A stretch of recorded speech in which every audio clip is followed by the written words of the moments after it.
Welcome back to the channel.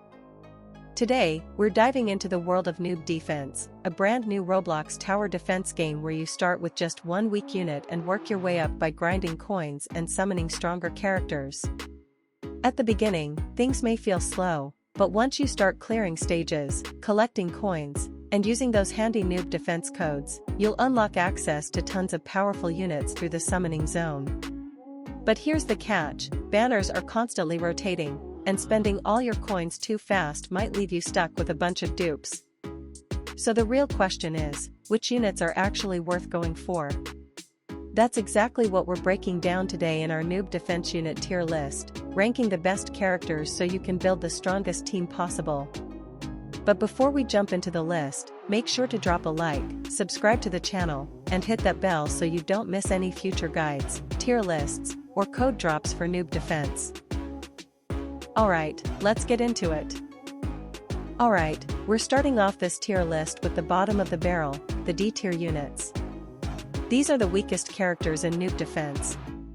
They either do very little damage, have poor range, or just don't offer any real value once you progress past the early game. Let's break down what each one actually does. King Noob. King Noob is a farm unit, which means he doesn't attack enemies. Instead, he generates coins for you during the match. That can be helpful early on when you're just getting started, but his farming output isn't strong enough to justify using him later. He takes up a valuable slot and doesn't contribute any damage. You'll want to replace him quickly once you unlock better farm options. Swordsman Noob.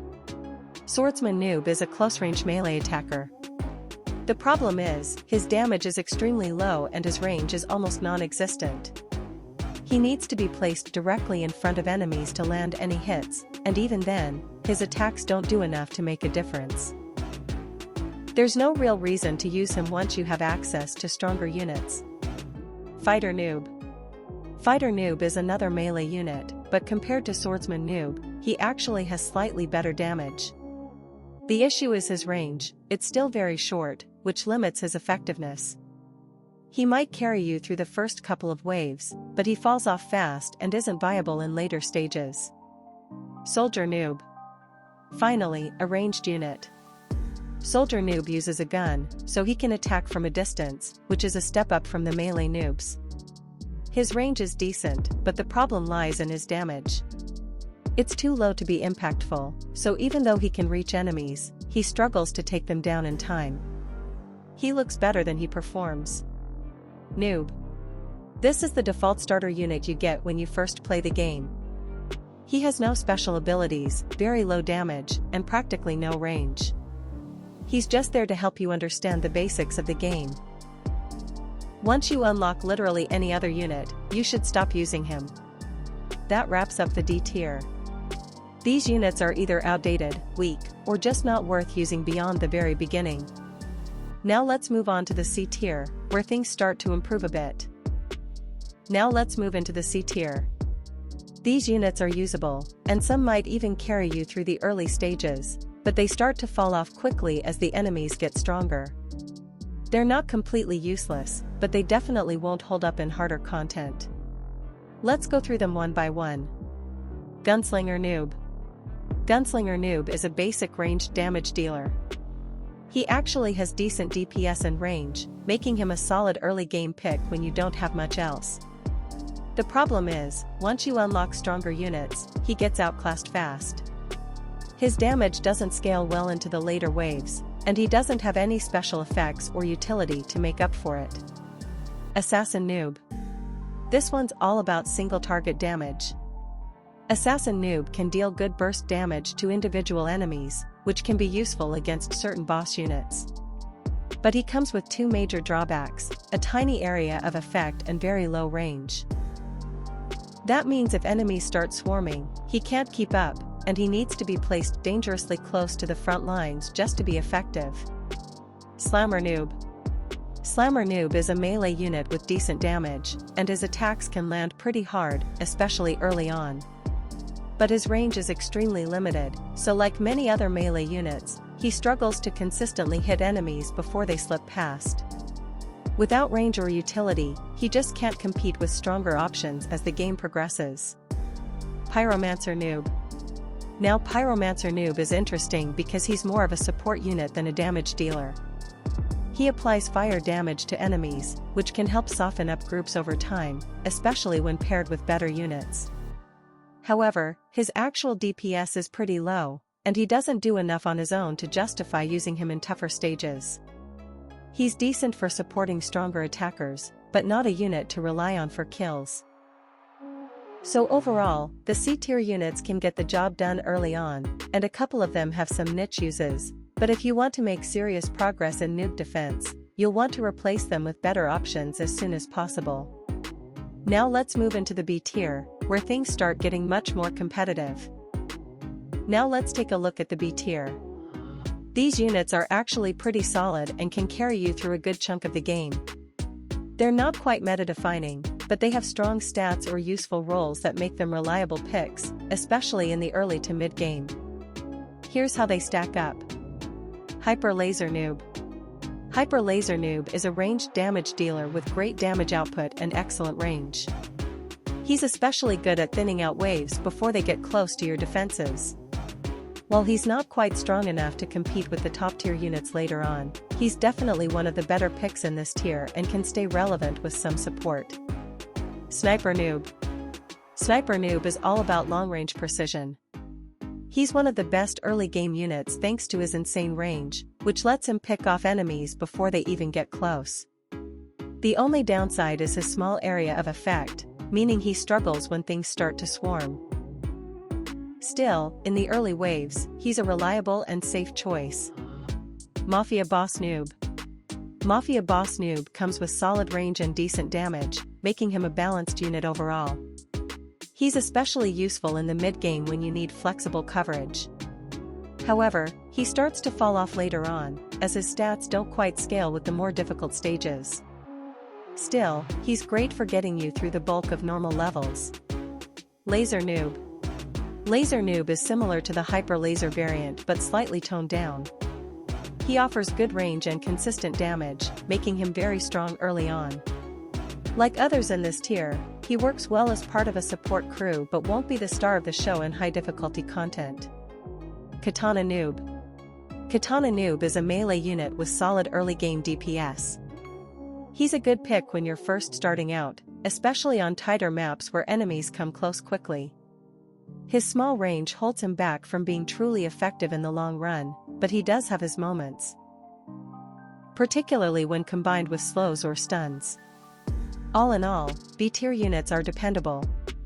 They're not flashy, but they get the job done, especially if you're still building your lineup. Now let's move on to a tier, where we start getting into some of the real game changers. Moving into a tier, now we're talking about units that are consistently strong and highly valuable, especially when paired with the right team setup. These noobs don't quite hit the peak of S tier, but they're extremely reliable in both offense and support roles, especially in mid to late game content. Let's break them down. Gladiator Angel Noob. Gladiator Angel Noob is a top-tier late-game support unit. He's got solid utility and can really help sustain your team once things get tough. The main issue is his very short range, so positioning is key. But when placed right, he shines. Fallen Devil Noob. Fallen Devil Noob is a beast when it comes to DPS. He deals massive damage and has decent range, but there's a catch: he's pricey and his range isn't amazing. If you can afford him, he absolutely melts enemies, making him a powerful choice for burst damage setups. Lifesaver Noob. Lifesaver Noob brings top-notch support, especially in harder waves where healing and buffs become essential. He's not super helpful in the early game, but once he's active, he can help your team last way longer. Definitely a must-have for longer survival runs. Angel Noob. Angel Noob is all about good range, high DPS, and buffing nearby units. That mix of offense and utility makes him a great hybrid pick. He works in almost any team and scales well as the game progresses. Solid value all around. Devil Noob. Devil Noob delivers reliable damage and range, making him a strong offensive choice. His only drawback is a small area of effect, which limits his crowd control. But if you're stacking units that focus fire, he'll do just fine. Samurai Noob. Samurai Noob brings balanced DPS and range, and while he can be a little expensive to place and upgrade, the damage output is worth it. He fits well in most team comps and is a dependable mid to late game unit. So overall, A tier units offer great power, smart utility, and reliable performance. They might need some extra resources or team synergy to get the most out of them, but they're strong picks for almost any stage. Now we've reached the S tier, the absolute best units in the game. These noobs are powerful, game-changing, and often essential for reaching the highest waves. Whether it's insane damage, support utility, or farming potential, every unit here earns their spot at the top. Let's break down what makes each one elite. Sakura Samurai Noob. Sakura Samurai Noob is a DPS powerhouse. His insane damage and great range make him a top pick for shredding through enemies quickly. He's expensive, but once he's on the field, he does serious work. Perfect for late-game boss waves. Bassist Noob. Bassist Noob is your ultimate support unit. He boosts the damage and cooldowns of nearby towers, which massively increases your overall team output. The only downside? He's very expensive, but the buffs are more than worth the cost. Rich Noob. Rich Noob is the best farm unit in the game. Want to get your stronger towers out faster? Rich Noob gives you the economy to do it. He doesn't fight, but his value can't be overstated, especially for scaling into tougher rounds. Upgrade Engineer Noob. This unit is just great across the board. Whether it's damage, range, or overall reliability, the Upgrade Engineer does it all. He fits any team and delivers consistently strong performance. He's basically a must-have in serious loadouts. King of the Empire Noob. Another high DPS unit with solid range, but he comes at a steep cost. If you can afford to deploy him, he becomes one of the strongest units on the field. He's expensive, but the damage is no joke. Fallen Angel Noob. Fallen Angel Noob stands out with great range and amazing damage. He's a long-range sniper type that can safely dish out heavy attacks from a distance. A fantastic unit for both offense and map control. Engineer Noob. Engineer Noob is still a great unit overall, but he's slightly worse than the Upgrade Engineer. Still, if you don't have the upgraded version, he's a very solid pick that contributes well in all phases of the game.